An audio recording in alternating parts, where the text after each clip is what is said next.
Assalamualaikum warahmatullahi wabarakatuh.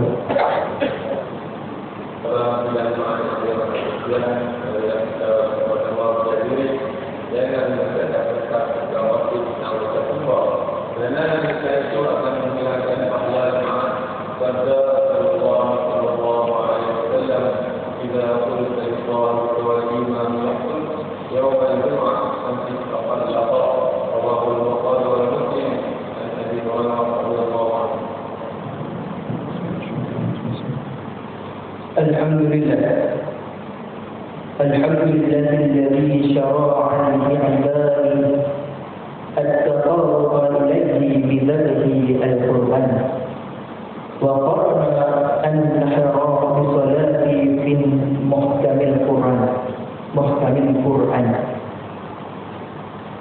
وأشهد أن لا إله إلا الله وحده لا شريك له ذو الفضل والامتنان، وأشهد أن محمدا عبده ورسوله الأفضل من قام به شرائع الإسلام وحقق الإيمان. اللهم صل وسلم على سيدنا محمد وعلى آله وأصحابه ومن تبعهم بإحسان إلى يوم الدين. أما بعد، فيا عباد الله، أوصيكم ونفسي بتقوى الله فقد فاز المتقون. أعوذ بالله من الشيطان الرجيم. يا أيها الذين آمنوا اتقوا الله حق تقاته ولا تموتن إلا وأنتم مسلمون. Maksudnya, wahai orang-orang yang beriman, bertakwalah kamu kepada Allah dengan sebenar-benar takwa, dan jangan sesekali kamu mati melainkan dalam keadaan Islam. Sidang Jumat yang dihormati, hari ini merupakan hari yang ke-9 di bulan Zulhijjah. Esok, semua umat Islam di Malaysia akan menyambut sambutan Aidil Adha atau Hari Raya Korban bagi tahun ini. Khutbah Jumaat kali ini bertajuk Korban, tanda cinta, simbol takwa.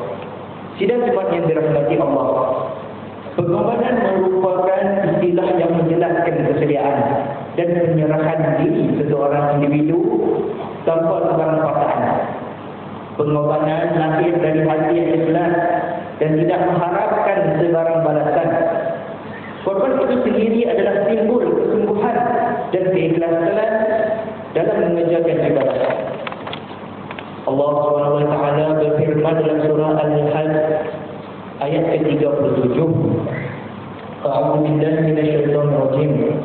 Lan yanala luhumuha wa la dima'uha walakin yanaluhu taqwa minkum.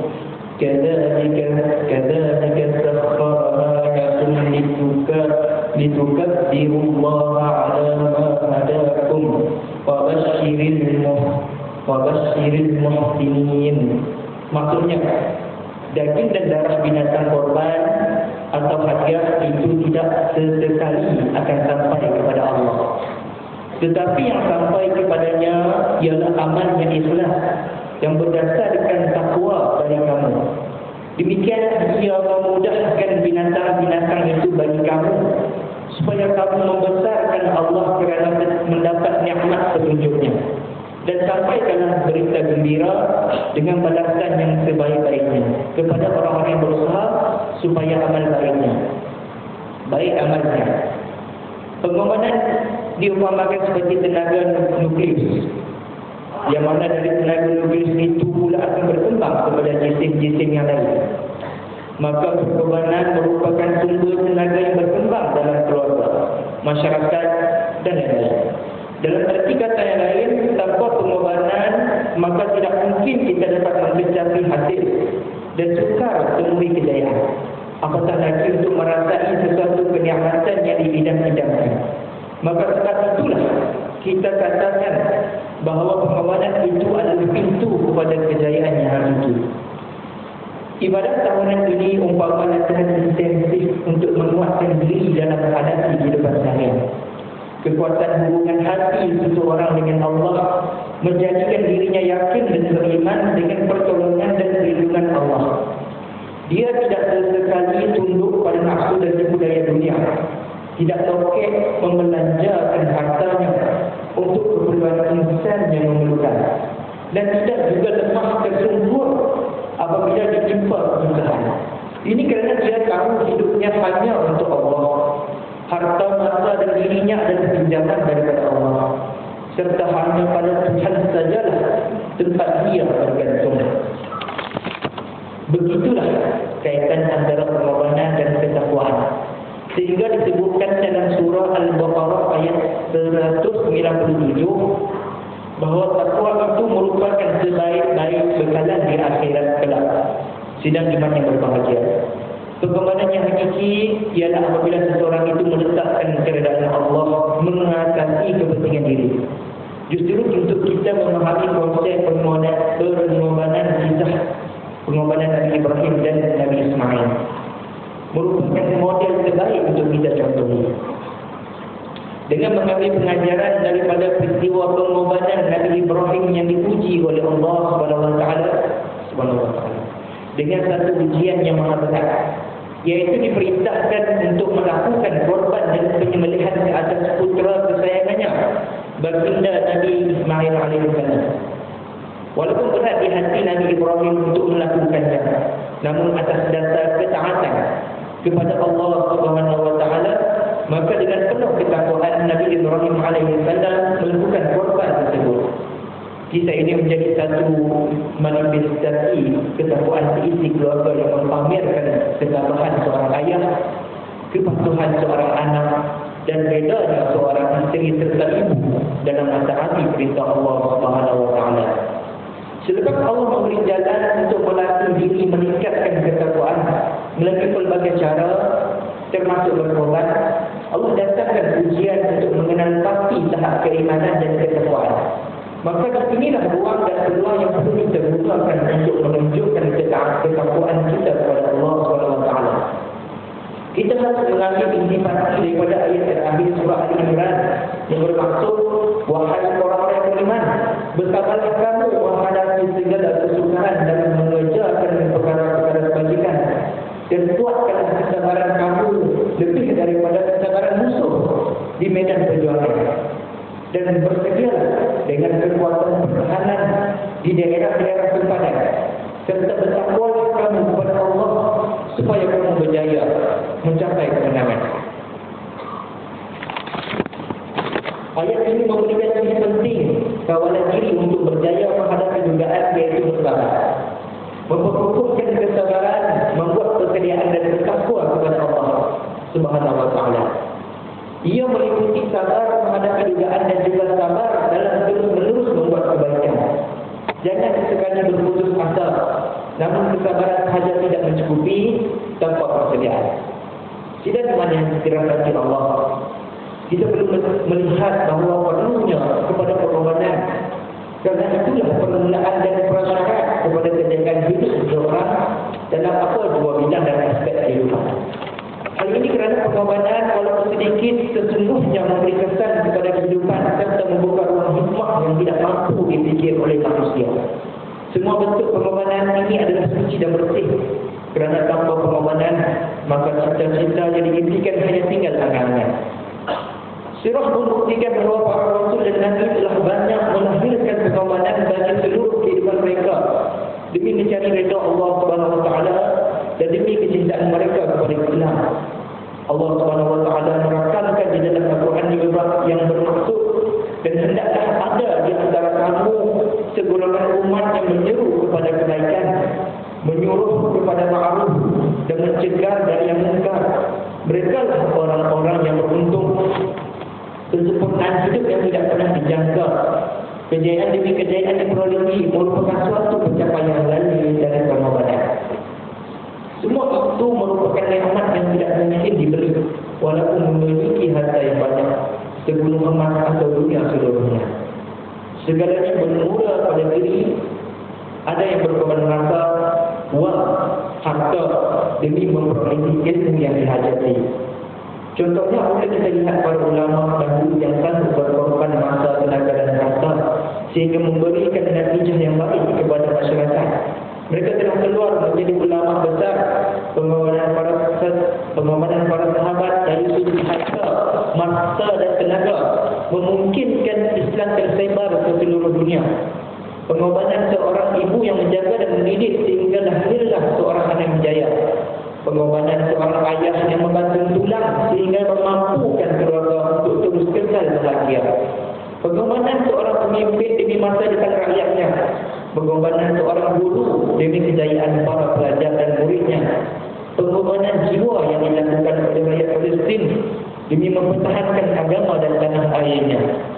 Dalam menjalani kehidupan, setiap dari kita perlulah menghayati konsep pengorbanan dalam perkara-perkara berikut. Yang pertama, melakukan pengorbanan dengan melakukan sesuatu amalan yang boleh mendekatkan diri kepada Allah. Yang kedua, melakukan pengorbanan dengan melaksanakan kewajipan terhadap kerjaya serta tanggungjawab terhadap masyarakat dan negara, selagi ianya tidak menyalahi hukum Allah dan undang-undang. Yang ketiga, melakukan pengorbanan dengan mengedepankan kepentingan peribadi untuk memberi ruang dan peluang kepada yang lebih berhak. Kerana konsep agama adalah jelas. Jika seseorang memberikan kebahagiaan kepada orang lain, maka Allah akan menggandakan kebahagiaan untuk dirinya. Dan jika seseorang itu mengaibkan orang lain, maka Allah akan menggandakan keaiban ke atas dirinya.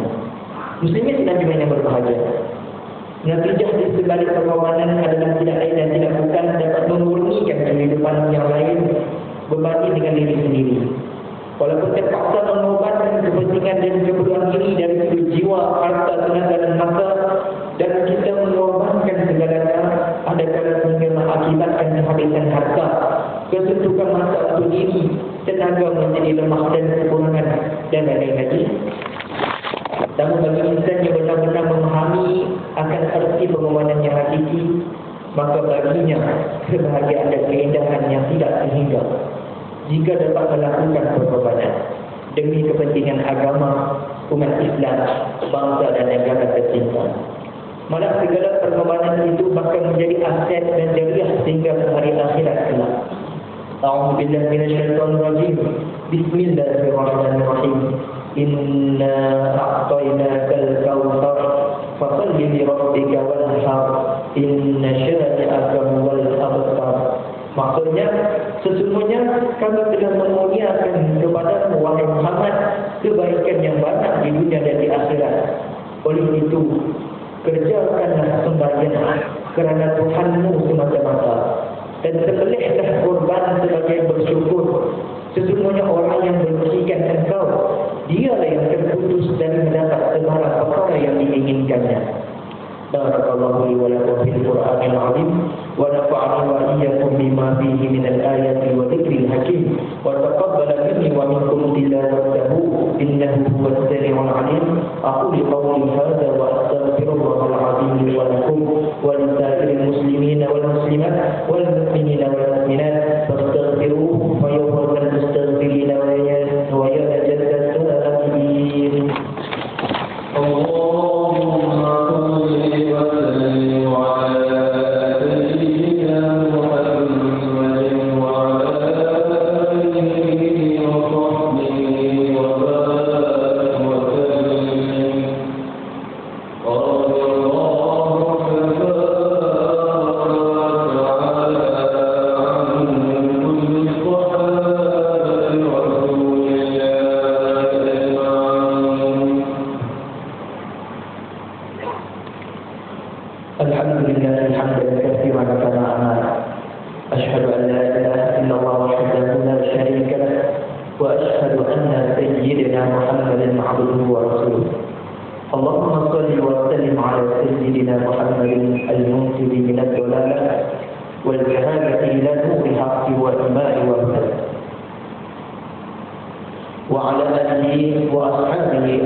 فقال الله تعالى: أعوذ بالله من الشيطان الرجيم.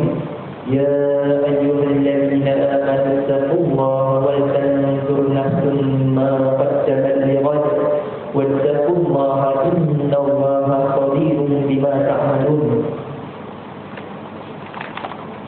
واعلموا أن